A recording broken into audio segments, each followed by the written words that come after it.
Aset kriptonya itu bukan si sekuritasnya ini yang pegang sendiri.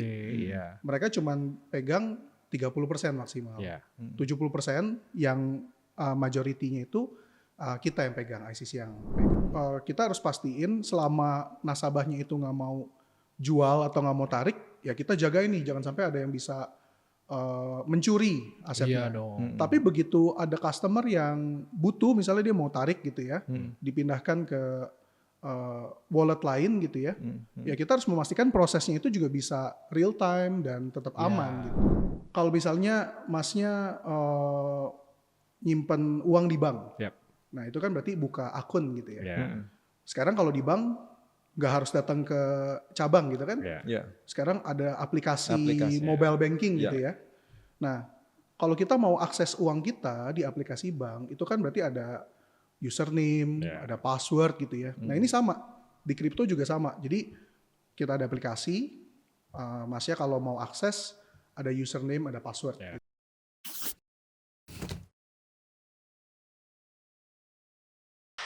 Putra Karunia, Direktur Utama Indonesia Coin Custodian. Selamat datang di Podcast Merdeka.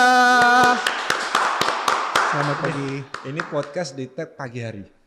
Jadi masih segar. Jadi masih semangat. Iya. Kita bisa sarapan soalnya. Sarapan apa? Sarapan koin kripto. Nggak kenyang sih sarapan koin kripto ya. Kalau dapatnya kenyang. Kalau cuannya kenyang. Kalau lagi amsyongnya tuh aduh sedih pagi-paginya.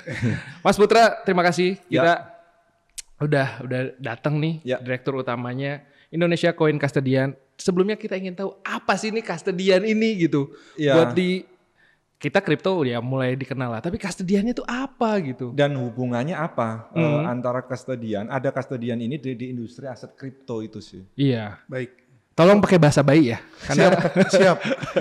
Saya tadi sempat googling juga. Iya, jadi memang ICC Indonesia Coin Custodian ini kita merupakan lembaga kustodi yang sudah berlisensi dari OJK. Tugas utamanya apa? Utamanya adalah menyimpan aset kripto milik konsumen.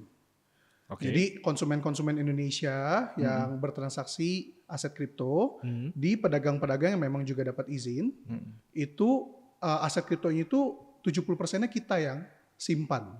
Sehingga fungsi penyimpanan itu bisa lebih independen. Jadi amit-amit misalnya ada pedagang yang kena musibah bangkrut gitu ya. Aset nasabah itu, aset kriptonya tetap aman, kita yang simpan. Gitu. Nah, di mana kita juga tentu bekerja sama nih dengan bursa aset kripto CFX. Ada lembaga clearing juga. Lembaga clearing itu yang nyimpan rupiahnya.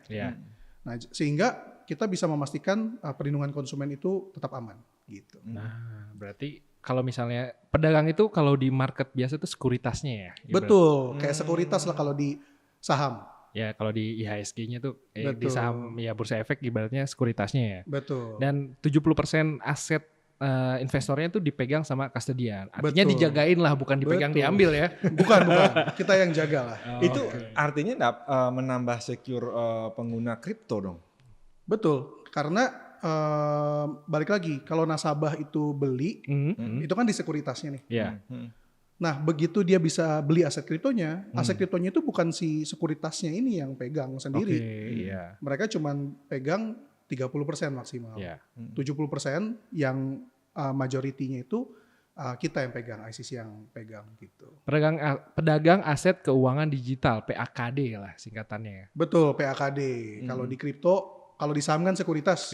Kalau di kripto kita sebutnya pedagang atau PAKD lah. Jadi misalnya saya join di PAKD yang A gitu, beli saham kripto, misalnya beli Bitcoin 10 gitu ya. Udah kaya belum tuh kalau sekarang 10?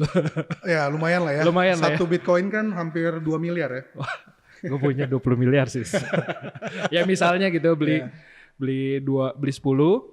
Nah itu berarti sekitar 70%-nya disimpan, dijagain lah ya sama custodian ini, ICC. Betul. Membayangkan kalau dijaga itu berarti kayak semacam 24 jam dong ini pemantauannya. Betul. Jadi memang aset kripto ini kan kita tahu aset quote unquote tidak berwujud ya. Beda kalau misalnya kayak emas, perak itu kan barangnya ada nih. Iya, saya punya aset tanah, emas segala macam bisa saya kelihatan. Bisa kelihatan. Nah, kalau aset kelihatan sih kayaknya sih. Ya, kalau aset kripto ini kan memang digital ya. Semuanya terlihat di sistem lah. Gitu. Nah, tapi memang keuntungannya menyimpannya itu juga nggak butuh kayak gudang yang besar gitu ya, ada berangkas atau gimana gitu. Semuanya disimpan secara digital, pakai teknologi. Dan aset kripto ini bisa dipindahkan, ditransfer itu secara mudah, secara real time. Jadi kita dari sisi kustodian, ya kita harus jaga aset kripto ini 24/7 gitu. Sehingga kalau customer nanti tiba-tiba butuh misalnya mau kirim kemana gitu ya, atau mau jual lagi, itu bisa langsung dilaksanakan sih. Berarti hari-hari ada yang begadang ya di ICC ya? Ya kita memang ada shift-shiftan lah untuk make sure memang untuk monitoring ya. Iya betul. Ya kan kita tahu sendiri kripto itu kan 24/7 ya. Betul. Yang benar-benar kita nggak dikasih waktu buat istirahat nih Mas. Ya, maksudnya kita sebagai investornya gitu kan, itu aja nggak istirahat. Apalagi yang harus jagain nih. Aset orang, aset saya tadi yang Bitcoin 20 miliar itu kan. Ini artinya operasional sehari-harinya seperti kayak menjaga aset kripto itu. Betul. Jadi ya balik lagi, tugas utama kita kan menyimpan 70% itu tadi. Sehingga ya memang kita harus pastiin selama nasabahnya itu nggak mau jual atau nggak mau tarik, ya kita jaga ini jangan sampai ada yang bisa mencuri asetnya. Tapi begitu ada customer yang butuh, misalnya dia mau tarik gitu ya, dipindahkan ke wallet lain gitu ya, ya kita harus memastikan prosesnya itu juga bisa real time dan tetap aman gitu. Gitu sih. Nah berarti kalau secara koordinasi kerjanya antara ICC dan Bursa CFX itu seperti apa sih Mas? Nah ini menarik nih. Jadi intinya gini, kalau secara nasabah, transaksi itu di kripto tuh ada 3 kategori besar. Yang pertama jual beli, ya kan? Berarti kalau mau beli ya kita harus punya rupiah, terus kita beli kriptonya. Kalau jual kita punya kriptonya kita jual. Tapi sebelum kita bisa jual beli, kita kan harus punya asetnya dulu nih. Kalau rupiah berarti kita harus deposit dulu rupiah kita. Sama kayak kalau beli saham kan kita harus ada rupiah dulu di RDN gitu ya. Iya di RDN-nya. Atau kalau misalnya kita mau jual ya kita harus ada aset kriptonya dulu.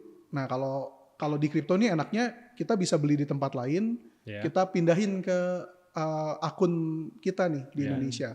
Kalau saham kan nggak bisa ya, saham kita harus beli dulu. Nah transaksi-transaksi ini itu dilakukannya itu di PAKD itu tadi, di pedagang atau sekuritasnya tadi. Tapi setiap ada transaksi yang dilakukan oleh nasabah itu dilaporkan secara real time langsung ke bursa, clearing dan kita custodian. Itu udah by system tuh. By system real time. Nah, kalau transaksi yang tadi jual beli, misalnya tadi Mas Angga beli Bitcoin gitu ya, itu langsung dilaporkannya ke bursa. Jual beli pokoknya ranahnya bursa CFX. Kalau kripto, deposit, withdrawal, nah itu dilaporkannya ke kita ICC.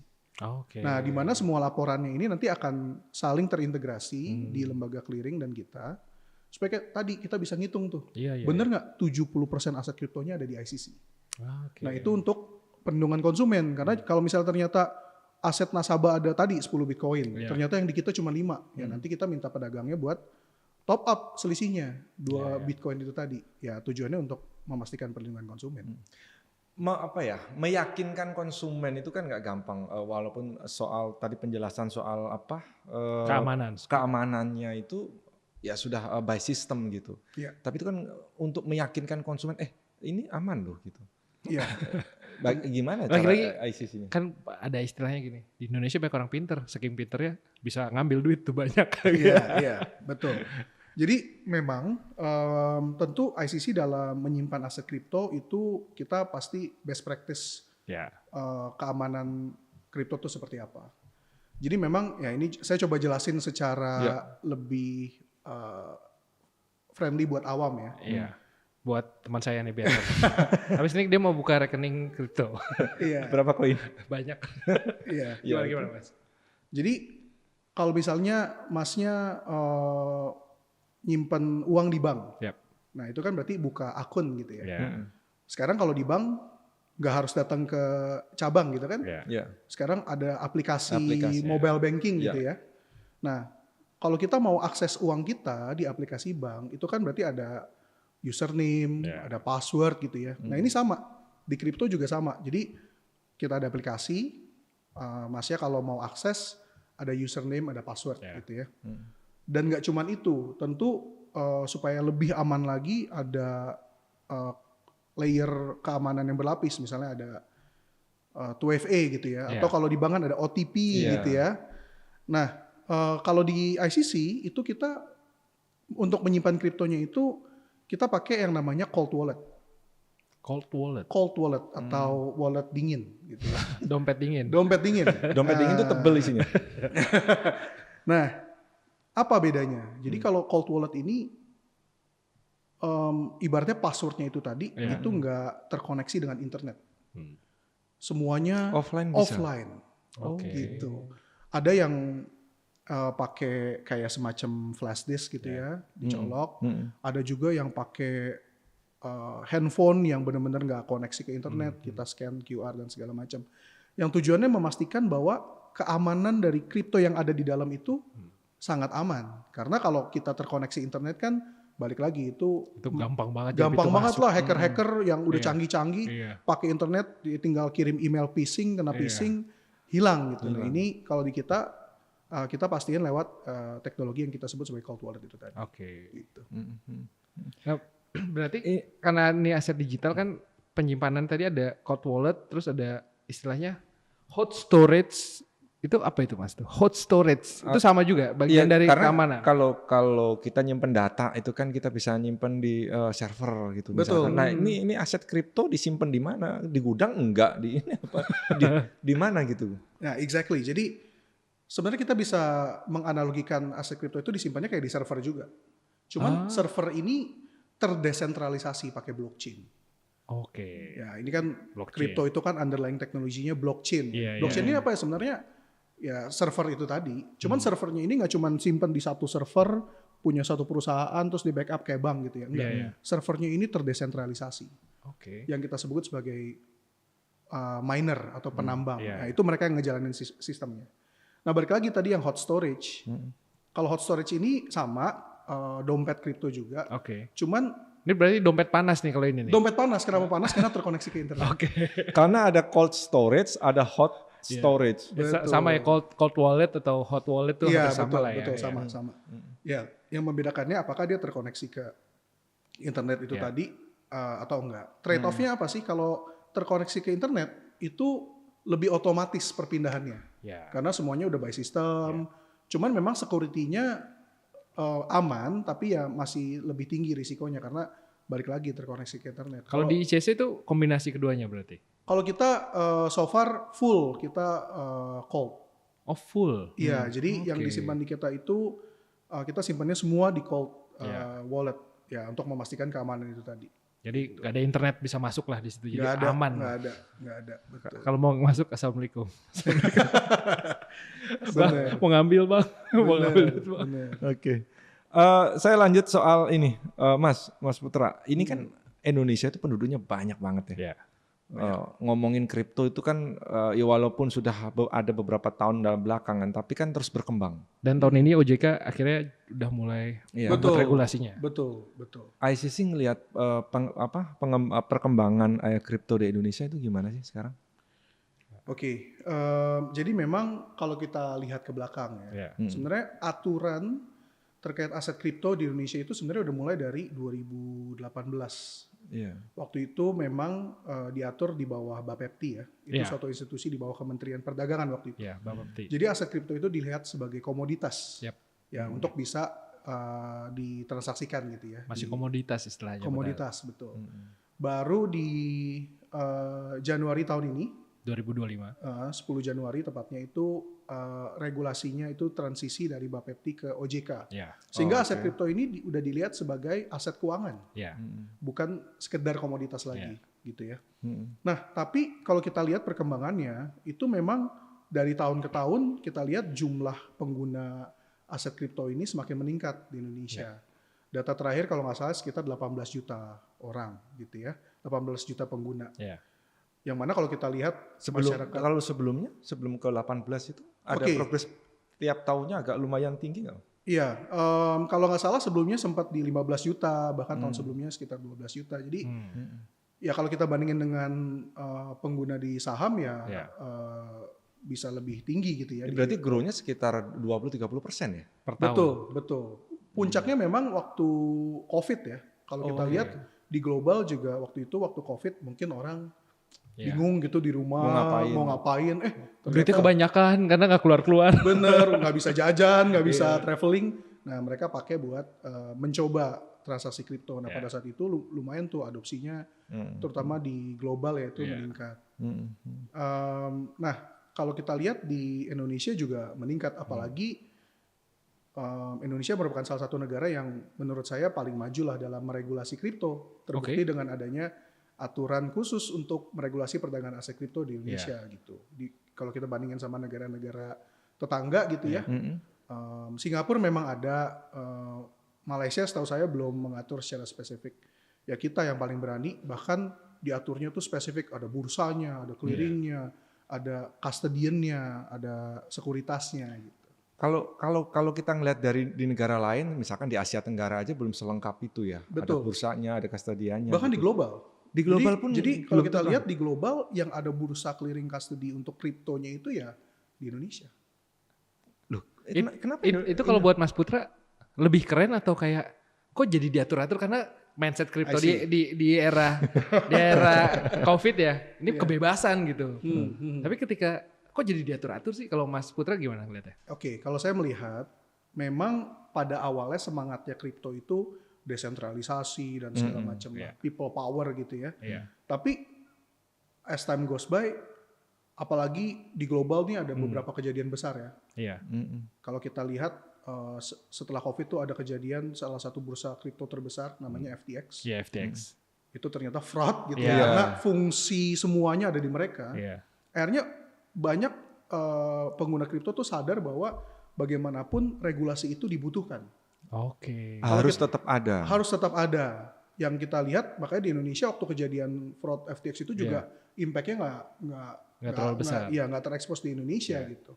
Jadi balik lagi kalau kita belajar di pasar saham kan sebenarnya model ini yang sudah berjalan puluhan tahun terbukti tetap berjalan gitu ya. Benar. Ya kalau kita lihat ada yang baik dari satu industri ya kita kenapa nggak kita adopsi juga di kripto. Dan buktinya kalau kita lihat trennya juga dari tahun ke tahun, transaksi perdagangan di crypto exchange yang terregulasi itu juga meningkat dibandingkan crypto exchange yang tidak terregulasi. Itu menunjukkan bahwa kesadaran dari pengguna kripto ini ya semakin meningkat juga bahwa mereka melihat aturan ini penting.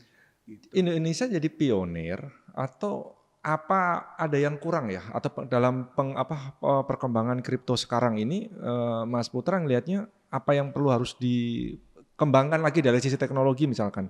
Karena dari segi regulasi dan masih belum lembaga turunannya gitu kan, itu kan tadi Indonesia cukup lumayan maju dibanding negara-negara yang lain gitu. Kalau dari sisi teknologinya?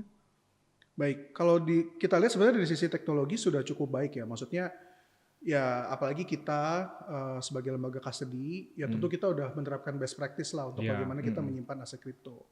Cuman mungkin yang perlu ditingkatkan adalah bagaimana kita juga bisa catch up dengan perkembangan produk-produk terkait kripto. Produk-produk kripto. Produk-produk kripto yang memang kalau kita lihat di global sudah berjalan gitu. Contohnya misalnya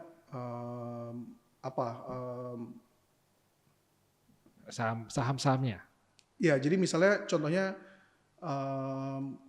kripto untuk borrowing lending gitu misalnya. Di luar itu bisa tuh aset kripto dijadikan buat pinjam. Misalnya jadi jaminan gitu. Jadi jaminan aset. Betul. Nah, seperti jaminan aset gitu. Betul. Terus kalau di luar juga lumayan ramai terkait ICO namanya. Apa tuh Mas? ICO tuh IPO tapi pakai koin. Initial Coin Offering. Oke. Ya, jadi perusahaan-perusahaan yang memang bergerak di bidang kripto untuk mereka bisa dapat funding, yaitu mereka melakukan ICO. Nah itu memang yang di Indonesia belum diatur. Ya harapannya sih dengan sudah bertransisi ke OJK, di mana OJK kan membawahi semua financial service gitu ya. Industri keuangan semua di OJK. Jadi tentu harapannya produk-produk seperti ini yang memang bagus untuk perkembangan kripto di Indonesia bisa di ujung-ujungnya diatur. Jadi lu nggak bisa bikin sembarangan koin sih, jadi mentang-mentang lu nama lu keren Asis gitu. Gue mau bikin koin Asis gitu kan nggak bisa lah ya. Nah bisa, sebenarnya kalau mau bikin koin ke depannya bisa, karena kan dengan diaturnya ICO terus. Iya harus ngikutin regulasinya, nggak kayak dulu Asis gue mau bikin koin Asis gitu. Buat apaan pembiayaannya? Bener, gitu kan. Nggak bisa sembarangan koin lah. Mungkin nanti di OJK kan ngatur itu ya, ICO istilahnya. ICO, ya. betul. Jadi harus jelas dulu nih punya fundamental yang tepat, punya prospektus yang ya kan kalau di IPO kayak gitu kan. Betul. Okay. Lu katanya mau nanya juga nih, Asis tuh mau nanya, dia mau trading kripto, yang aman gimana Mas Putra? Minta tipsnya nih. Harus tahu ya. Iya dong. Iya. Transaksi aman. Iya. Kripto. Kalau menurut Mas Putra. Oke. Jadi tentu yang pertama, karena di Indonesia ini sudah ada aturan khusus kripto. Kalau kita sebagai nasabah di Indonesia mau bertransaksi kripto, kita harus beli di tempat yang memang berizin, yang legal. Berizin OJK ya, sahabat Merdeka ya. Betul. So far sudah ada 25 yang kita sebut sebagai pedagang tadi atau sekuritas yang sudah dapat izin dari OJK. Oke. Begitu itu tinggal lihatlah di websitenya. Ada itu semua terpampang. Di OJK ada gitu. Nah setelah nanti tahu nih kita kira-kira mau transaksi di mana, ya udah tinggal download aplikasinya, terus tentu harus ada KYC-nya juga. Ini kan part of anti money laundering ya. Jadi memang harus mengikuti, ada KYC, ya nanti tinggal langsung ikutin bertransaksi di sana aja gitu. Iya, jadi basically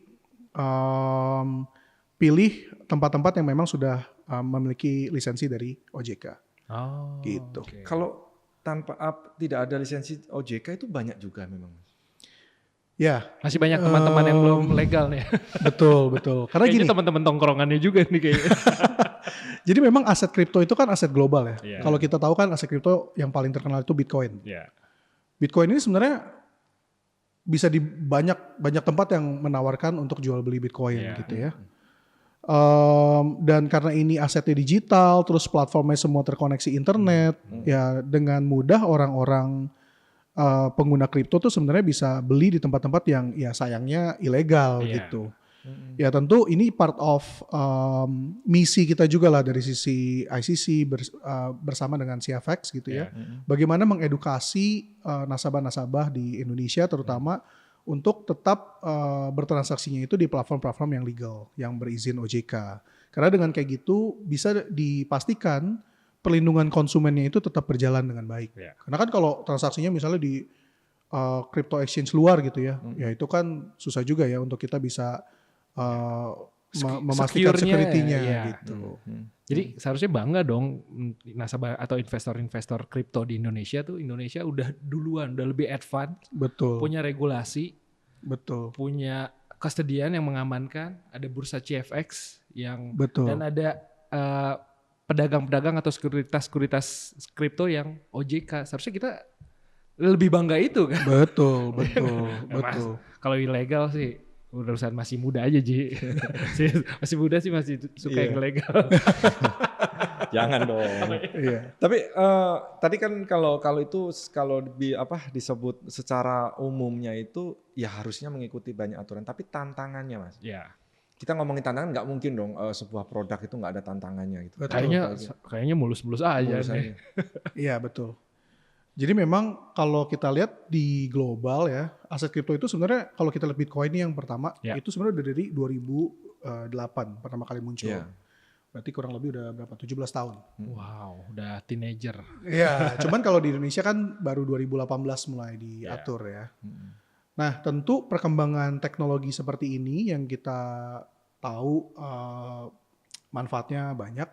Challenge-nya ya tentu ya namanya teknologi bisa dipakai buat sesuatu yang positif, bisa juga untuk sesuatu yang negatif.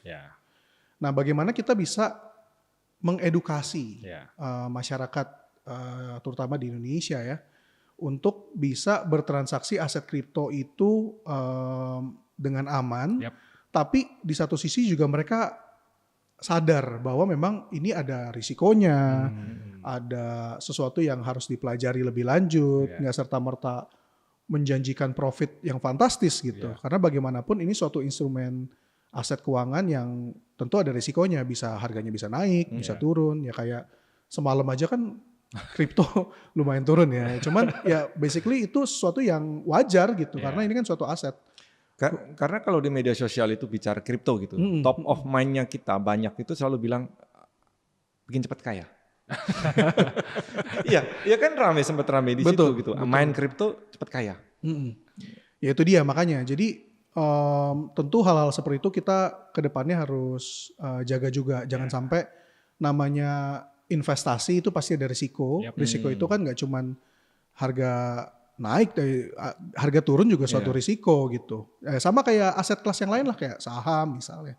Itu kan juga ada risiko pasti. Tentu ketika suatu orang memutuskan untuk membeli aset kripto, kita harus memastikan bahwa orang ini beli aset kripto dengan sadar bahwa memang ada risikonya. Nggak boleh menjanjikan pasti naik untung 100%, 200%. Nah, itu kan menyesatkan, informasi yang menyesatkan. Biasanya edukasi ke publiknya itu gimana ya caranya? Apakah sebaiknya kamu berinvestasi di sini gitu, bermain kriptonya di bagian ini gitu atau gimana? Buat orang yang baru pertama, misalnya nih, Asis nih, mau pertama kali mau main kripto, kira-kira dia langsung beli sahamnya aja kah atau dia pelajarin dulu kah? Iya. Lebih baiknya gimana? Ya memang atau kan kan kadang-kadang ada kalau itu beli aja dulu gitu, ntar juga ngerti gitu kan. Iya. Lebih baik yang mana caranya? Oke, jadi memang banyak cara untuk khususnya pengguna di Indonesia untuk bisa quote unquote belajar bagaimana membeli aset kripto. Seperti tadi yang saya bilang, ya kita harus start dengan kita belinya di tempat yang berizin OJK.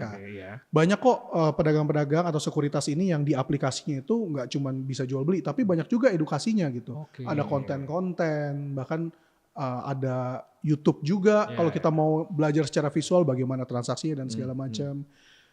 Media-media sosial dari para pedagang, bahkan kita juga ICC, CFX itu juga aktif untuk memberikan edukasi-edukasi terkait aset kripto yang tujuannya tentu supaya nasabah di Indonesia ini lebih aware lagi.